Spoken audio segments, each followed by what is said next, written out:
हम लोगों का आंसर और एनालिसिस के साथ आपका मैच हो रहा है कि नहीं। तो चलिए क्लास को स्टार्ट करते हैं।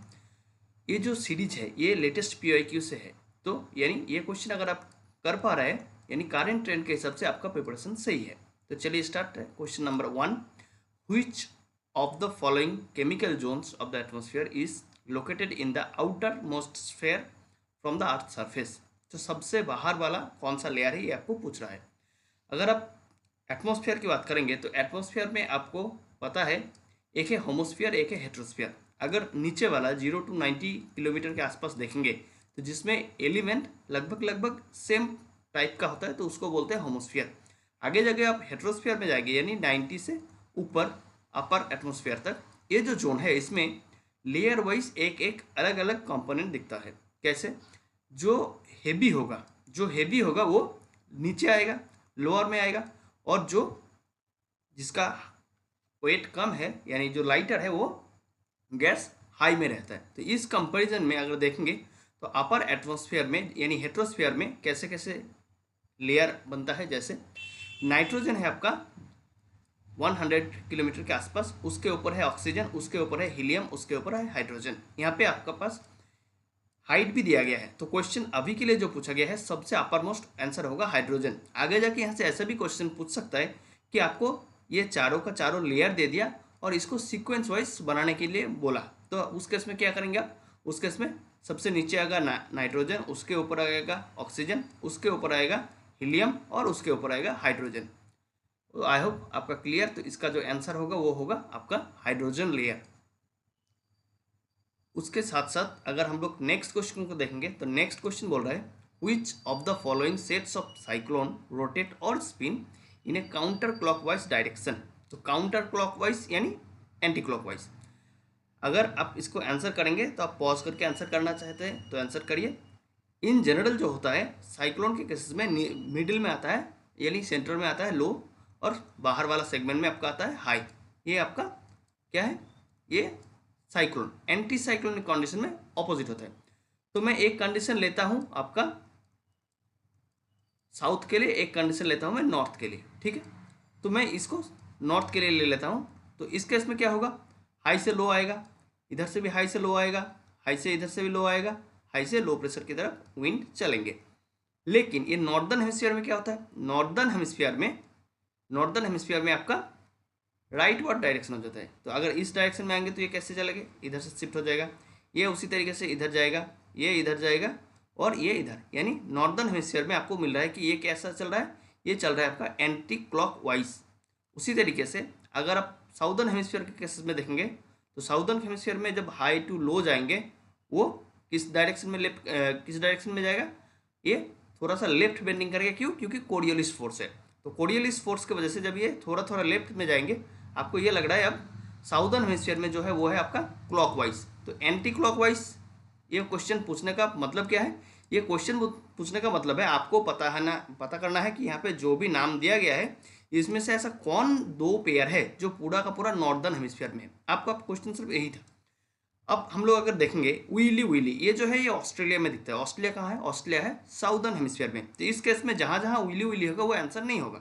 तो विली कट गया, इधर विली कट गया, इधर भी विली कट गया। तो आंसर क्या बचा है आपका? ट्राइफून एंड बागोस, ये जो है ये इसका आंसर है। अब हम लोग और डिटेल में देख लेते हैं क्योंकि क्वेश्चन जो आंसर है वो तो है ही, जो आंसर नहीं है बाकी जो ऑप्शन में दिया गया है आंसर नहीं है वहाँ से आगे भी क्वेश्चन मिलता है। तो एक बार उसको देख लेते हैं। तो टाइफून कहाँ आपको मिलेंगे? वेस्टर्न पैसिफिक ओशियन में मिलेंगे। बागुस आपको क्या मिलेंगे? फिलीपाइंस में मिलेंगे।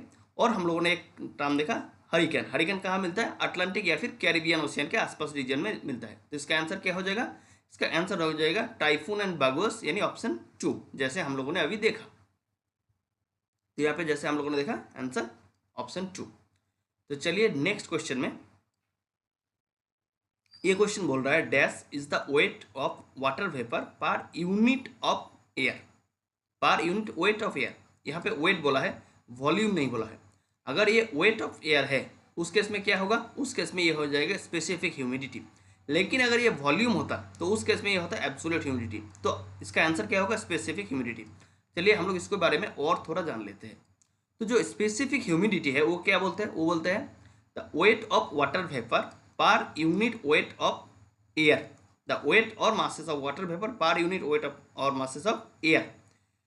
इसका जो यूनिट है, यूनिट क्या है, इसका यूनिट है ग्राम पर किलोग्राम। कभी कभी यहाँ से भी क्वेश्चन बनता है कि ग्राम पर किलोग्राम के साथ यहाँ पे जो आपका different different types of humidity दे दिया, और यहाँ पे अगर यूनिट दे दिया तो यूनिट हम लोगों ने 1 2 3 4 करके यूनिट दे दिया, और आपको बोलेगा कि ये मैचिंग करिए, मैच कलम 1 से कलम 2 के साथ। तो यहाँ से भी इस टाइप का भी क्वेश्चन देखा गया है। तो चलिए हम लोगों ने अभी देख लिया स्पेसिफिक ह्यूमिडिटी। अगर हम लोग एब्सोल्यूट ह्यूमिडिटी की बात करेंगे तो एब्सोल्यूट ह्यूमिडिटी मेजर करता है mass of water vapour per unit volume of air.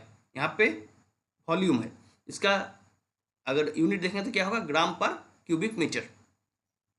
अगर हम लोग रिलेटिव ह्यूमिडिटी बोलेंगे, रिलेटिव ह्यूमिडिटी के केसेस में क्या होता है, रिलेटिव ह्यूमिडिटी बोल रहा है कि अभी एक्चुअल में जितना वाटर वेपर है और उस पार्सल ऑफ एयर को सैचुरेटेड होने के लिए जितना वाटर वेपर चाहिए, इन दोनों का जो रेशियो है वो है रिलेटिव ह्यूमिडिटी।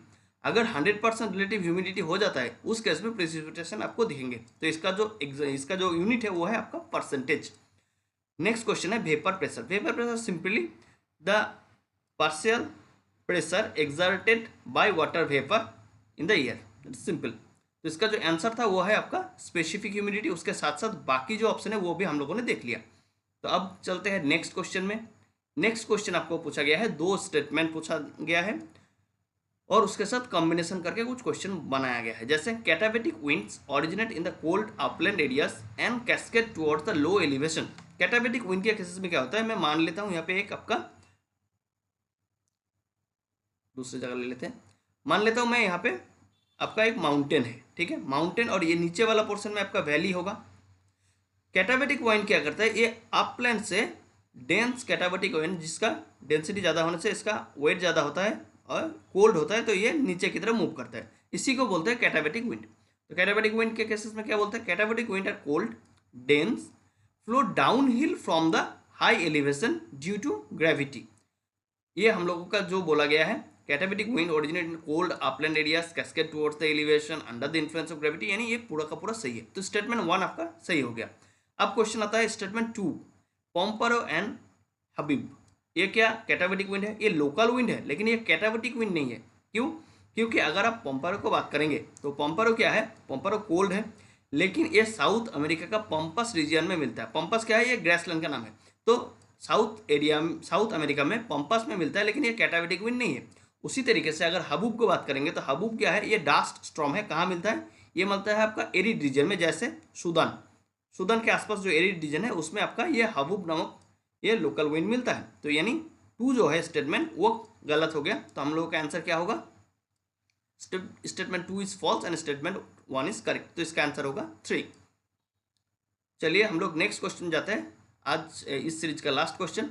यहाँ पे क्या बोला गया है कि इंसोलेशन के बारे में कुछ प्रोसेस का नाम दिया गया है और प्रोसेस का डेफिनेशन दिया है, या फिर उसके बारे में कुछ चीज़ें बोला गया है। फर्स्ट में एब्जॉर्प्शन के बारे में कुछ बोला गया है, सेकंड को अगर देखेंगे तो रेडिएशन के बारे में कुछ बोला गया है, थर्ड ट्रांसमिशन के बारे में कुछ बोलता है, और एक है यहाँ पे आपका कंडक्शन के बारे में कुछ बोल रहा है। तो आप पॉज करके क्वेश्चन को पढ़िए और एनालिसिस करिए कि कौन सा आंसर रहेगा। अगर हम लोग इसका डेफिनेशन वाइज देखेंगे तो एब्जॉर्प्शन क्या है, एब्जॉर्प्शन है when electromagnetic radiation strike an object it takes in the process called absorption. यानी अगर सनरेज आ रहा है या फिर इलेक्ट्रोमैग्नेटिक रेडिएशन आ रहा है, किसी भी ऑब्जेक्ट के ऊपर आ रहा है, तो ये ऑब्जेक्ट इसको एब्जॉर्ब करता है, यानी ये आपका हीट यानी इसका टेम्परेचर धीरे धीरे इंक्रीज हो रहा है। उसी तरीके से अगर रेडिएशन की बात करेंगे तो रेडिएशन के केस में क्या होता है, मान लेता हूँ मैं सन है, यहाँ पे सन से अर्थ की तरफ आपका सनरेज आ रहा है, तो सन से ये रेडिएट होके, ये इलेक्ट्रोमैग्नेटिक एनर्जी रेडिएट होके अर्थ की तरफ पहुँचता है। यानी रेडिएशन के केस में क्या होता है, ये एमिशन और transfer of energy as electromagnetic waves not the refilling. यहाँ पे अगर आप देखेंगे तो ये जो एब्जॉर्प्शन के बारे में बात किया गया ये तो सही है, लेकिन रेडिएशन के बारे में जो बोला गया है ये गलत है। अब आता है ट्रांसमिशन। ट्रांसमिशन के केस में अगर देखेंगे तो gases molecules and particles matter in the air can deflect light wave and redirect them. ये जो डेफिनेशन है ये है स्कैटरिंग का डेफिनेशन, ये स्कैटरिंग है एक्चुअली, ये ट्रांसमिशन नहीं है, तो ये भी गलत हो जाएगा।